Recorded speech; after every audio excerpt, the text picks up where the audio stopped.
Olá, cursistas, tudo bem? Sou o professor Cláudio de Sá Machado Júnior e juntamente com a professora Juliana Schneider Medeiros estarei acompanhando vocês nessa disciplina chamada Etnias Indígenas, Cultura e Educação, né? Basicamente, a disciplina se organiza na forma de um texto elaborado por mim e pela professora Juliana, né, desenvolvendo alguns conteúdos de algumas possibilidades de temáticas importantes dentro da discussão sobre a questão da diversidade cultural indígena, né, e para vocês isso vai se refletir o desenvolvimento de praticamente atividades em 3 níveis, né, sendo uma primeira atividade desenvolvida em fórum de discussão, uma segunda numa postagem de arquivo, né, e uma terceira uma anotação no caderno de vocês, de anotações no chamado, né, diário de classe. Eu vou fazer uma apresentação genérica dos conteúdos, né, como professor responsável da disciplina, para que vocês tenham uma noção mais ou menos do que a gente vai tratar nesse módulo, né. Basicamente, né, abordamos algumas aproximações de conceitos, né, na questão conceitual vinculada à questão dos povos indígenas, né, e a diversidade, né. Tentamos estabelecer algumas aproximações entre a temática indígena e a sala de aula, fundamental para os professores que estão envolvidos neste curso, né, destacando a importância do artigo 231 da Constituição Brasileira, né, atual, e da Convenção 69 da Organização Internacional do Trabalho, né. Vale lembrar que respeitar a diversidade dos povos indígenas é respeitar a diversidade cultural brasileira, né? São equivalências, né? Vale lembrar também o texto presente na nossa LDB, né, na Lei de Diretrizes e Bases da Educação Nacional, onde vai se privilegiar diferentes culturas, né? Lembrando especificamente o artigo 26, né, que fala, né, da necessidade de se preservar então etnias que foram importantes para a formação cultural brasileira, né? Dando destaque principalmente, né, as várias etnias indígenas, a etnia africana e as várias etnias europeias, né? Os índios eles querem ser reconhecidos na sua diversidade, né? Eles querem ser reconhecidos como tal, não da forma genérica como a sociedade costuma tratá-los, né? Por isso eu peço para os professores, então, estejam atentos, né, às atividades que a escola desenvolve em relação à temática indígena, o calendário escolar, né? Uma etnia que ela é considerada tão importante para o desenvolvimento da cultura brasileira, né, ela é, de certo modo, colocada às margens de um calendário mais efetivo, né, curricular. Então, a gente aqui nessa disciplina, a gente pretende, né, propor um pouco essa questão, apresentar um pouquinho dessa questão das políticas públicas vinculadas à temática indígena, passando um pouquinho por uma perspectiva histórica, estabelecendo algumas relações com essa questão da própria abordagem temática, né, do tema indígena em sala de aula, né. Sobre história, né, passando rapidamente, a gente tem toda uma questão cultural, né, vinculada às populações pré-colombianas, né, reconhecidas como nativa, e todas as especificidades vinculadas à história brasileira, né. A identidade, né, deve ser constituída e formada pelos próprios grupos, defendem, né, alguns antropólogos, né, e é o caso do que reivindicam essas comunidades indígenas, né.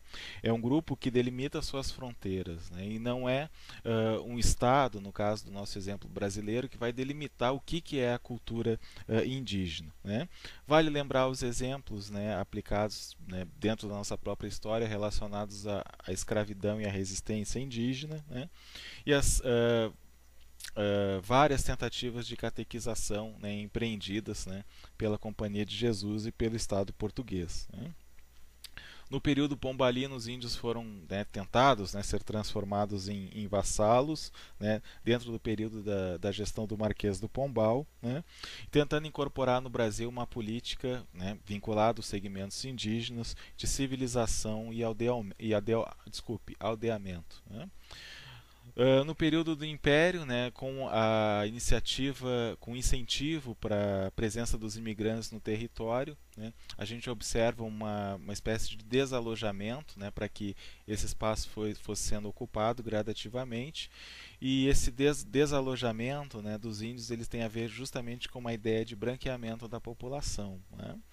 Durante o período da República, falando, né, claro, de forma genérica, né, a gente vai ter em 1910 a fundação do Serviço de Proteção ao Índio, né, que à época se chamava SPI-LTN, né, acoplando então o Serviço de Proteção ao Índio e Localização de Trabalhadores Nacionais, cuja tentativa já tentava incorporar então essa noção de absorção da República, né, desses segmentos indígenas, incorporá-los à sociedade como trabalhadores, né.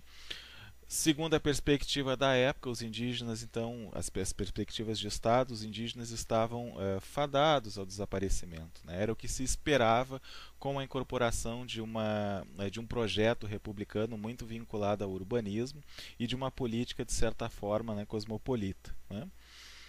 Somente na década de 1970, né, durante o regime da ditadura militar, nós vamos observar uma reestruturação, né, dos movimentos de apoio à causa indígena, né?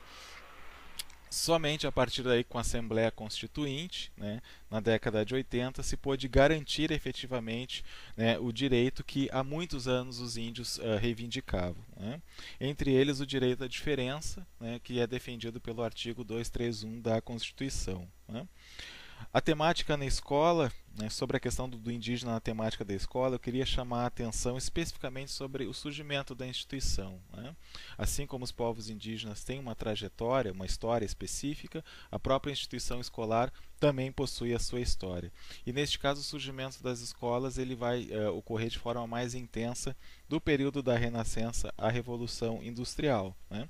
Segundo alguns historiadores, apontam alguns historiadores da educação. A imposição de valores, né, calcados na seleção de conteúdo, vai ser uma marca constante, né, dessa imposição de uma nova cultura escolar. A seleção de conteúdos significava uma intervenção de poder, criando hierarquias sociais e culturais, né?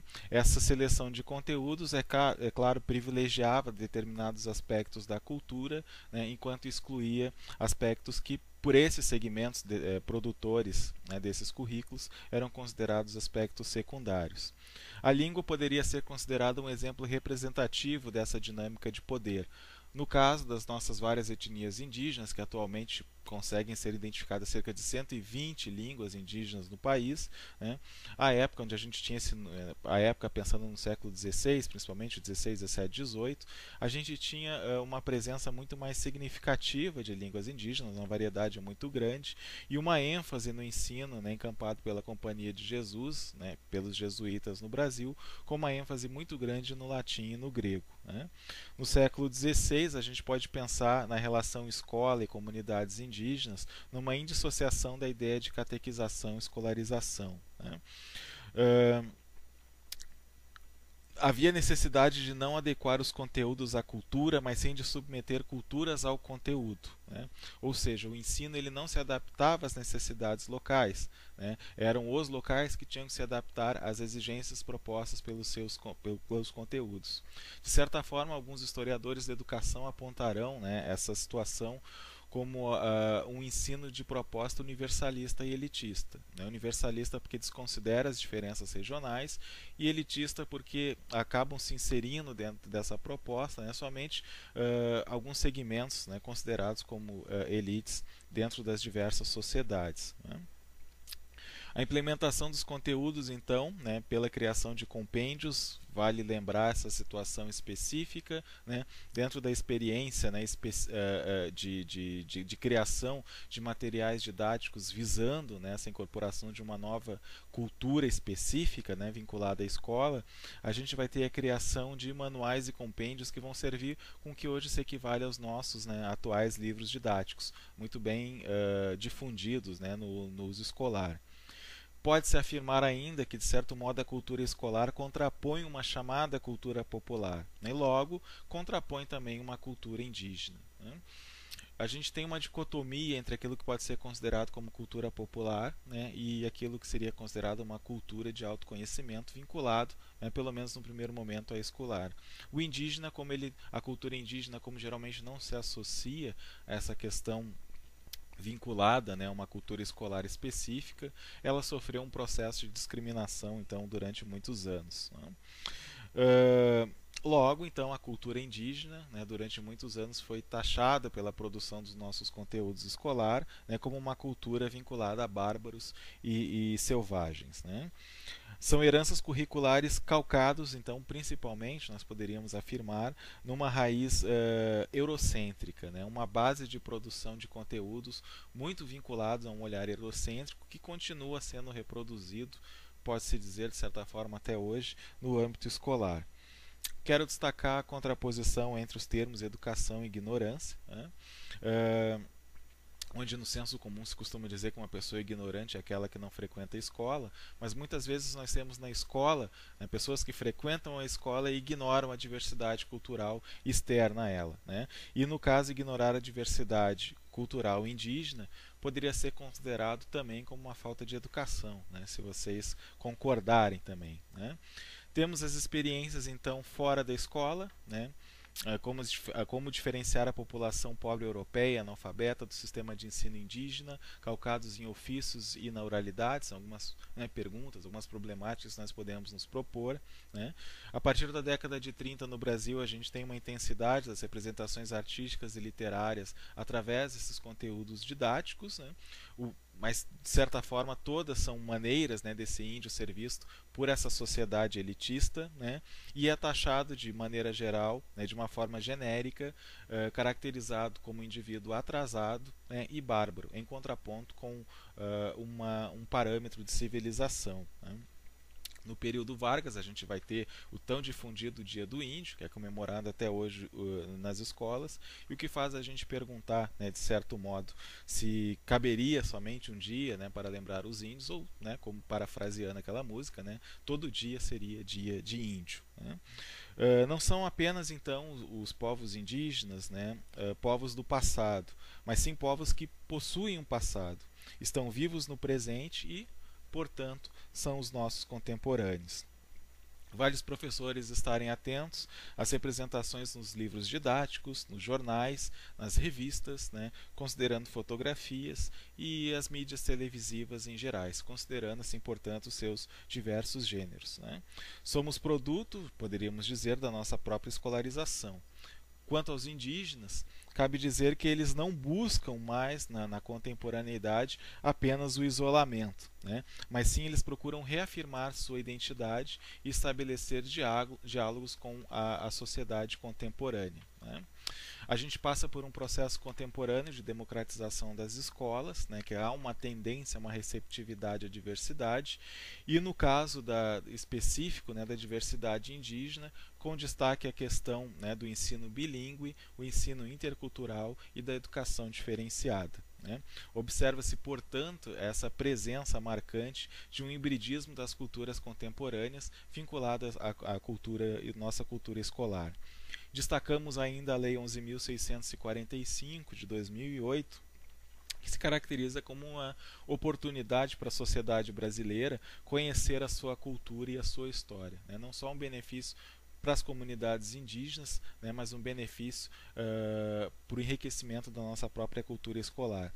Por fim, finalizando, eu queria lembrar Paulo Freire, né, ele, em determinado livro, ele traz, né, essa menção de que ensinar exige aceitação do novo, né, e a aceitação da diversidade, né, de certa forma, se apresenta como algo novo para muitos dos nossos segmentos sociais. Uma história da diversidade indígena, né, poderíamos dizer, é algo que ainda está sendo escrito, né? Então são algumas considerações gerais de temáticas que vocês vão poder encontrar, né, no meu texto e em colaboração com a professora Juliana, e nós voltamos a nos encontrar nas atividades. Lembrando, a primeira atividade de fórum, né, a segunda atividade da postagem de um arquivo, onde nós nos encontraremos de novo, né, através de uma webconferência, né, a produção de um vídeo, e uma terceira atividade onde vocês terão que fazer alguns diagnósticos, né, escolares e realizar alguns registros. Então eu desejo uma boa disciplina para vocês, espero que vocês consigam aproveitar bastante os conteúdos que nós estamos disponibilizando, né, e vamos manter o diálogo constante.